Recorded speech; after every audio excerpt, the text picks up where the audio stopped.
ഹോസ്തിയായി ബലിവേദിയിൽ ഈശോ അണയും നിമിഷമിതാ തിരുഭോജ്യമാ സക്രാരിയിൽ നാഥൻ അണയും സമയമിതാ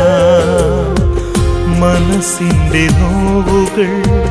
കുരിശോടു ചേർക്കാൻ നാഥൻ അണയുന്നിതാ കരുണ തുളുമ്പുമീ അൾത്താര തന്നിലായി ഈശോ എഴുന്നള്ളി